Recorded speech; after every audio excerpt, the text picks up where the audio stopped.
Olá, bom dia para você. Falta de equipamentos de proteção, de condições adequadas de trabalho ou até mesmo falta de atenção.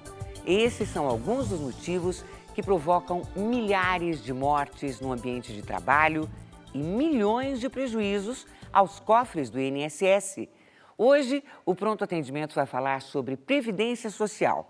O programa também está sendo transmitido pela Rádio Cultura Brasil, 1200 AM. Sintonize também pelo site culturabrasil.com.br e participe mandando suas perguntas pelo twitter.com/patendimento, prontoatendimento@tvcultura.com.br e facebook.com/prontoatendimento. Para conversar com a gente sobre este tema, está aqui a advogada Tônia Galete, que é coordenadora jurídica do Sindicato Nacional dos Aposentados. Tônia, é um prazer receber novamente você aqui. Muito obrigada, viu? Obrigada a você. Olha, um relatório elaborado pela Organização Internacional do Trabalho revela que cerca de 5.000 trabalhadores morrem no mundo todos os dias por causa de acidentes. A falta de condições adequadas no ambiente de trabalho, ou até mesmo a falta de atenção por parte dos operários, provoca acidentes de trabalho frequentes. No Brasil, por ano, morrem cerca de 4.000 pessoas enquanto trabalham. Na maioria, os casos são resultado de quedas. A maior parte das vítimas é de jovens entre 25 e 29 anos. E o resultado é um prejuízo de 32 bilhões de reais para o governo. Arnaldo tinha só 15 anos quando teve um dos braços esmagado pela máquina da fábrica de biscoitos onde trabalhava. Como não tinha carteira de trabalho assinada pela empresa, a família dele teve que arcar sozinha com as despesas do tratamento e das cirurgias que precisou. Foram 5 cirurgias e tinha que fazer depois 3 plásticas e meu pai arcou com tudo. Anos depois veio a LER, lesão por esforço repetitivo, por causa do novo trabalho no computador. Mas dessa vez foi tudo diferente. Arnaldo era concursado e contou com o auxílio do INSS durante o tempo que ficou afastado das atividades. Um período de 8 horas por dia, eu comecei a sentir muita dor devido ao esforço repetitivo. Eu comecei a diminuir a produção. E devido a diminuir a produção, a empresa estava num processo de privatização. Aí eu entrei na lista para ser mandado embora devido à diminuição da produtividade. Com a documentação trabalhista em dia, tempos depois, ele entrou na justiça e conseguiu se aposentar. De acordo com a estatística da Previdência Social, no ano passado foram registrados mais de 711 mil acidentes de trabalho no país.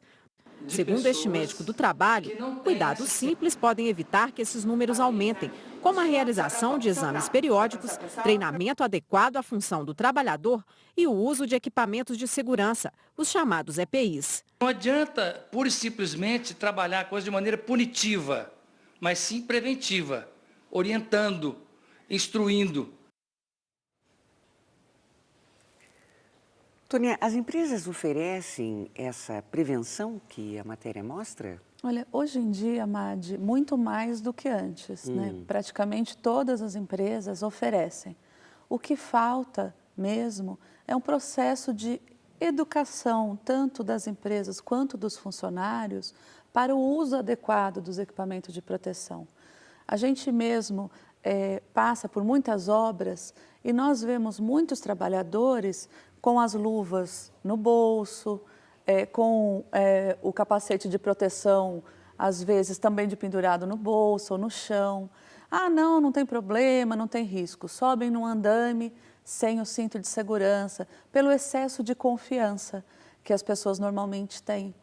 E outros tanto, como no caso de trabalhadores de escritório, que digitam muito, como apareceu na matéria.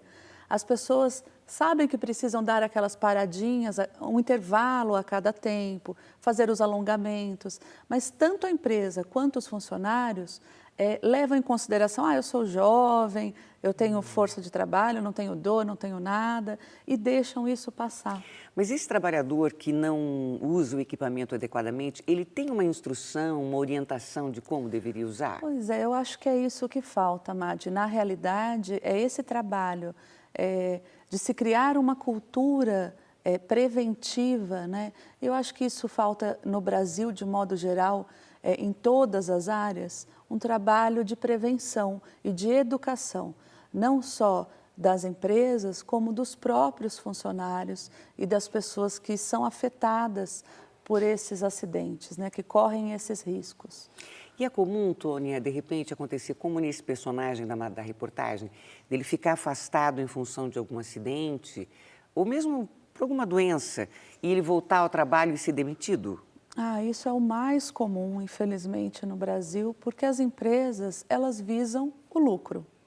E elas têm nos funcionários o meio de alcançar esse lucro. De forma que o mais importante é que o tempo todo ele tem uma produtividade alta. E um acidente de trabalho, seja ele leve, né, moderado ou grave, reduz de algum modo a capacidade desse trabalhador para aquela atividade. E a empresa não faz esse trabalho, muitas vezes, de realocar esse funcionário em outra função que lhe permitiria desenvolver adequadamente a função. Eles mantêm pelo tempo da lei e logo demitem a pessoa. Infelizmente, né, Tônia? Infelizmente. Olha, muitas perguntas hoje, hein? A Jéssica Freire, ela escreve: o meu tio, Claudemir, tem 53 anos, paga pelo código 1406, é assim que fala? Isso. Ele verificou no INSS que falta um ano para completar 35 anos de contribuição. Ele pode antecipar o pagamento deste ano que falta e pedir aposentadoria por tempo de contribuição? Na verdade, não, né? A gente nunca pode antecipar um momento que você nem sabe se vai estar trabalhando ou não. É preciso lembrar que a Previdência Social, ela tem a função de suprir o salário, né, o rendimento do trabalhador na situação de necessidade, seja pela idade avançada, por um problema de saúde, pela maternidade, enfim, conforme os vários casos estabelecidos na lei. De forma que não é possível você antecipar, vou pagar adiantado para poder me aposentar antes. Até porque ele é bastante jovem e ele corre um sério risco de ter o seu benefício, o seu salário mensal reduzido drasticamente pela aplicação do fator previdenciário. Então, seria importante é necessário que ele continue contribuindo para completar os 35 anos e, além disso, que ele faça contas para ver se vale realmente a pena ele se aposentar nesse momento ou se é mais oportuno aguardar um pouquinho. Acabou de chegar uma pergunta aqui de uma pessoa que não se identifica. Essa pessoa diz: alguém que contribui com o carnê e faltam 3 anos para se aposentar com 60 anos de idade e 15 anos de contribuição, se recolher com base no teto, a aposentadoria será maior que o salário mínimo? Apenas um ano faltando, é isso? Faltando 3 anos. 3 anos. Sem dúvida, né? Cada contribuição que nós fazemos, ela impacta, ela tem um impacto no nosso benefício. Então, se nós fazemos por menos, esse benefício tende a diminuir, por mais, esse benefício tende a aumentar. O importante é saber que não basta pagar algumas parcelas no teto que você não vai conseguir uma aposentadoria no teto, mas de fato vai impactar. E na conta final, a média será maior se esses últimos 3 anos ela pagar por um valor maior. Qual é o teto mesmo, Tônia? 3.912, 3.919, uma coisa assim. E esse cálculo é feito de que Então, maneira? a média, dependendo, de modo geral, como que é feita? O INSS vai pegar os 80% maiores salários de contribuição. Então, você contribuiu por 15 anos apenas, né? Não é uma aposentadoria por contribuição, é uma aposentadoria por idade. Então, eles vão pegar de 94 para cá os 80% maiores salários de contribuição e vão fazer uma média aritmética simples desse período. E dessa média, quando for o caso, eles vão aplicar o fator ou não. Quando for o caso, eles vão aplicar um percentual ou não. De modo geral, uma aposentadoria por idade, não tem aplicação do fator e é 100% da média apurada do salário de benefício. Só para deixar claro, o fator é o fator previdenciário, que está para ser votado pelo fim ou não, né? E enquanto, a saga do fator previdenciário. E ninguém votou ainda, porque existem outras coisas nesse momento sendo votadas. A Marlene Mion conta o seguinte: o meu sobrinho tem 52 anos, não trabalha com carteira assinada, recebe por serviços avulsos. Ele pode se inscrever como facultativo e se aposentar com 15 anos de contribuição e 67 anos de idade? Qual é o percentual de contribuição? Nesse caso, é importante definir bem quais são esses trabalhos avulsos que ele faz. De modo geral, ele seria um contribuinte individual e não facultativo. O fato é que nos períodos, sempre que a pessoa trabalha, que ela tem uma renda, ela não é um segurado facultativo, e sim um contribuinte individual, no caso de não ser um segurado empregado com registro em carteira. Então, para isso, era importante se dirigir a uma agência do INSS que vai orientá-los a respeito de qual enquadramento de segurado é mais oportuno e adequado para o sobrinho dela. A alíquota também depende um pouco da opção. Ele pode recolher por 11% quando ele opta por uma aposentadoria por idade, então, e o valor menor, né, sempre pelo mínimo, ou de 20% conforme se ele se aposentar por tempo de contribuição, o que não seria o caso dele. Olha, a Vilma Veiga é de Goiânia. Pensão por morte. O meu marido pagava o INSS através do CNPJ da microempresa. Eu sou casada legalmente, porém ele faleceu e ficou o ano de 2011 sem pagar, mas 2012 está pago. Eu pergunto, eu como viúva, pagar os atrasados e reivindicar a pensão? Como posso me aposentar? E se os pagamentos que foram feitos por meu marido vão ficar com o INSS? Ela pergunta. Na verdade, ela não precisa contribuir, não se trata de uma aposentadoria, e sim de uma pensão por morte. É um benefício devido ao dependente do segurado, e não uma aposentadoria para ela, é uma pensão por morte. E não é necessário que ela recolha esse atrasado, uma vez que, quando se deu o falecimento, ele tinha a condição de segurado do INSS, ele tinha a qualidade de segurado. Então, basta que ela junte a documentação, a certidão de casamento, se dirija a uma agência do INSS e solicite a pensão por morte que ela vai conseguir. Altair é de Agudos, aqui em São Paulo. Gostaria de saber se a lei que prescreve em 10 anos o direito de revisão de benefício é retroativa a quem se aposentou antes da edição da lei.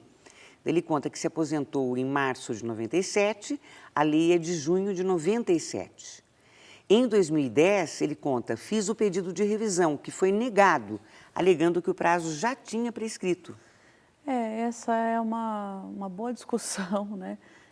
Que a gente sempre leva a ter, entrando com a ação judicial, solicitando que a lei não pode prejudicar um direito adquirido da pessoa de recorrer a qualquer momento daquele ato.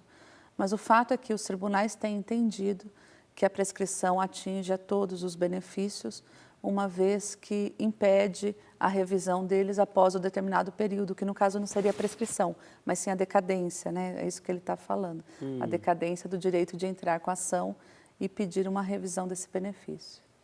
Olha, a Eliane tem 46 anos e é de Araras.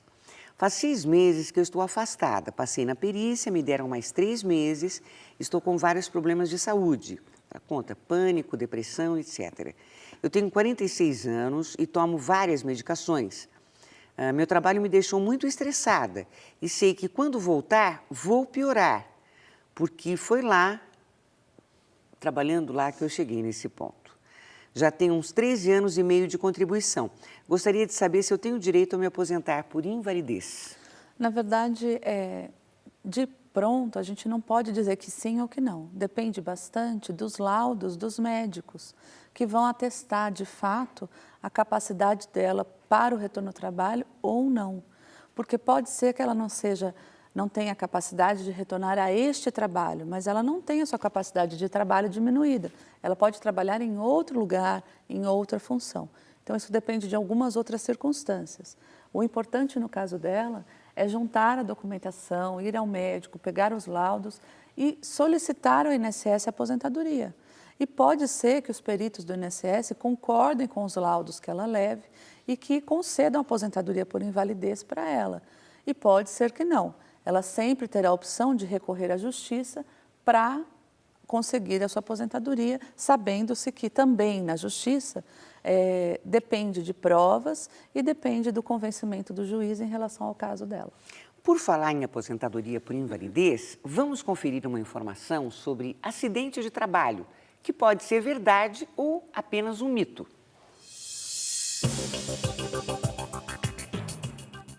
Tônia, o aposentado por invalidez não pode voltar a trabalhar ou perderá o benefício. Isso é verdade ou é um mito? É verdade.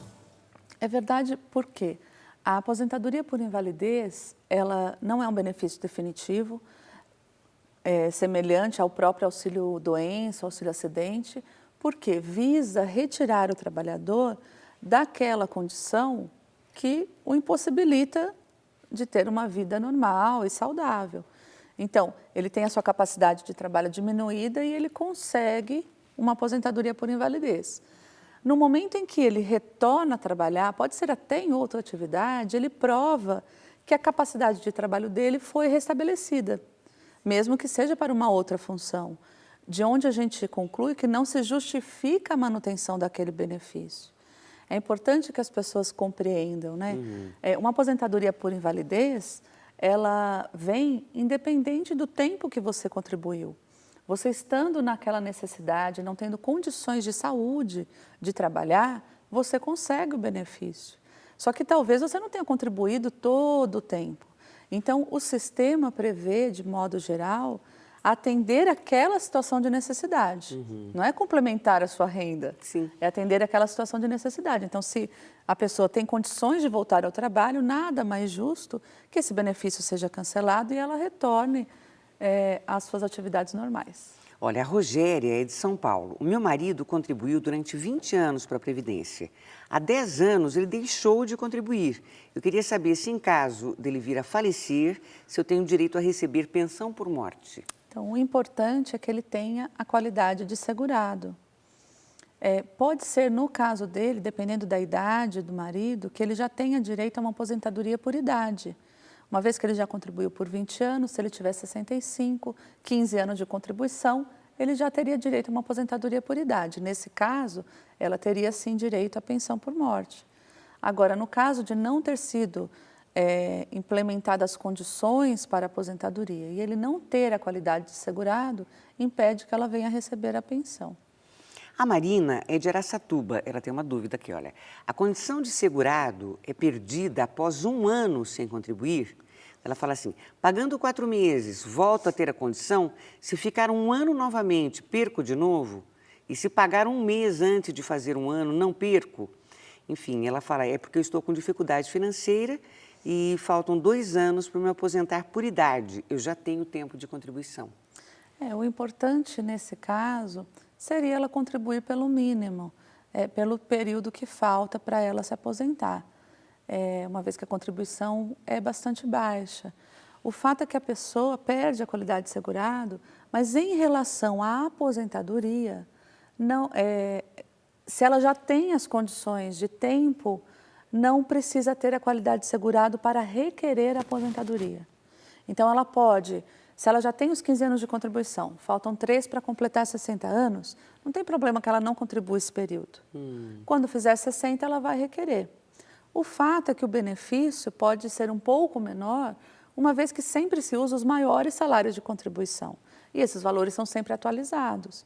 Então, Entendi. quanto mais recente... Então, o fato dela melhor ficar um período sem contribuir, depois voltar a contribuir, no caso dela da idade, não tem problema. Para uma aposentadoria não tem problema. Tem problema para os demais benefícios da Previdência Social. Por exemplo, se ela se acidentar ou tiver alguma doença, se ela não tiver a qualidade segurada, ela não vai poder requerer um auxílio-doença, por exemplo. Entendi. Olha, a Divoneide tem 40 anos, ela é de Carapicuíba. Eu trabalho registrada em uma empresa e gostaria de saber se eu posso pagar o carnê do INSS por fora. Em tese, não. Uma vez que ela já contribui como empregada e ela já vai ser protegida pela Previdência Social em qualquer circunstância de necessidade. No entanto, a Justiça, em alguns casos, tem admitido contribuições feitas como empregado e contribuições feitas como contribuinte individual ou como facultativa. Depende um pouco, a gente tem várias situações, né? É que a gente não tem tanto tempo para explicar todas elas. Mas vamos supor que ela trabalhe como empregada e ela também exerça uma atividade remunerada fora do trabalho convencional, CLT.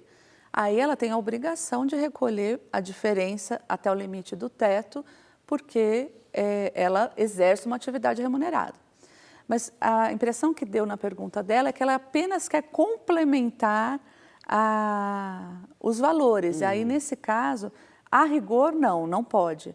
Mas muitas pessoas fazem isso e muitas pessoas conseguem se aposentar com um valor maior. Então, é um caso a se pensar. Puxa vida, hein? Bom, vamos às ruas de São Paulo com uma pergunta sobre Previdência Social. Bom dia, meu nome é Breno. Gostaria de saber quais documentos que eu preciso levar no dia da perícia no INSS. Que documentos são necessários, Tônia? Então, é sempre importante que a pessoa esteja munida dos documentos dos médicos pelos quais ela passou, que de algum modo a fizeram crer que ela precisaria de uma perícia, enfim, que ela faz com que ela solicite um benefício assistencial em decorrência de alguma doença ou de algum acidente. Certamente ela já passou por um médico, já prescreveu algum remédio, às vezes já deu um laudo para ela testando a incapacidade para o trabalho. Enfim, é importante ela se municiar de todos os documentos necessários para uma concessão de um benefício, porque o médico perito, ele pode requerer uma chapa que ele já tenha feito, algum outro exame mais complexo, para ele fazer a sua avaliação adequadamente. Olha, a Maria Norte conta, meu pai tem 71 anos, pagou 5 anos de INSS pelo Código 2100. Como faz para ele fechar a empresa autônoma para se aposentar? Ele está pagando R$ 192 de INSS sem poder, porque já não consegue mais trabalhar devido à idade. Então, para fechar a empresa, ele precisa ir até um contador, né, que ele deve ter um contador que faz a contabilidade da empresa dele. Se não tem, ele procura um contador e que vai orientá-lo com tudo o que precisa para fechar essa empresa, uma vez que ele já não utiliza ela, em decorrência até da idade, da incapacidade para o trabalho. Então, acho que a pergunta dela parece que é só essa, né, em relação à empresa. Daí ela fala que ele paga R$ 192 de INSS sem poder. Né? Isso é por conta da empresa que está aberta e se ela tem faturamento e tem prolabore, ele tem que contribuir. A Francisca de Goiânia conta, sou aposentada por invalidez desde 2008. Gostaria de saber qual o percentual que o INSS calcula a aposentadoria, porque pela minha contribuição meu benefício será maior do que recebo. E o teto do qual a Justiça de São Paulo ganhou na Justiça, vale para todos? Ficou claro para você? Não, um pouquinho confusa a pergunta. E o teto do qual a Justiça de São Paulo ganhou? Que teto que ela fala, né? Do que ela trabalha? Ela é aposentada por invalidez desde 2008. 2008. Qual o percentual que o INSS calcula para fazer a aposentadoria? Bom, ela já é aposentada, então ela já tem uma carta de concessão e na carta de concessão já tem essas informações. De todo modo, uma aposentadoria por invalidez é sempre 100% do salário de benefício apurado. Então, não há nenhum percentual aplicado ou coisa parecida. É 100% do salário de benefício apurado, que é feito pelos 80% maiores salários de contribuição. Muito bem, nós já voltamos então com outras perguntas e respostas sobre Previdência Social. Continue enviando suas questões. A advogada Tônia Galetti vai tirar suas dúvidas. A gente volta daqui a pouquinho. Até já. Estamos de volta com o Pronto Atendimento. O tema de hoje é a Previdência Social e quem está tirando suas dúvidas é a advogada Tônia Galetti, coordenadora jurídica do Sindicato Nacional dos Aposentados. Tônia, a Gorete Gouveia mandou uma pergunta pelo Face. Ela fala assim, como dona de casa, eu posso pagar mais do que sobre um salário mínimo? Na verdade, não. Isso foi uma liberalidade, né, uma escolha política, no sentido de alcançar essas pessoas para que elas tivessem uma proteção além da proteção que já existe em relação à pensão, no caso dela ser dependente do marido ou da esposa, enfim. Então, ela só pode recolher sobre um salário mínimo pela alíquota de 5%. Ou ela pode recolher como facultativo e aí sim uma alíquota normal por um valor maior. Tônia, o programa voou hoje, né? Verdade. A gente já vai acabar e eu gostaria que você falasse o site do sindicato, onde as pessoas podem tirar suas dúvidas. Lá tem muitas informações, não tem, Tônia? Tem sim, tem uma forma de mandar também suas perguntas e fazer seus questionamentos para a gente orientar vocês. As pessoas podem entrar no site www.sindicatodosaposentados.org.br ou pelo telefone 11 3293 7500. Tônia Galetti, coordenadora jurídica do Sindicato Nacional dos Aposentados, participou do programa de hoje. Muito obrigada, Tônia. Obrigada a vocês. O Pronto Atendimento de hoje fica por aqui. Amanhã o programa volta para falar sobre os problemas com sites de compras coletivas.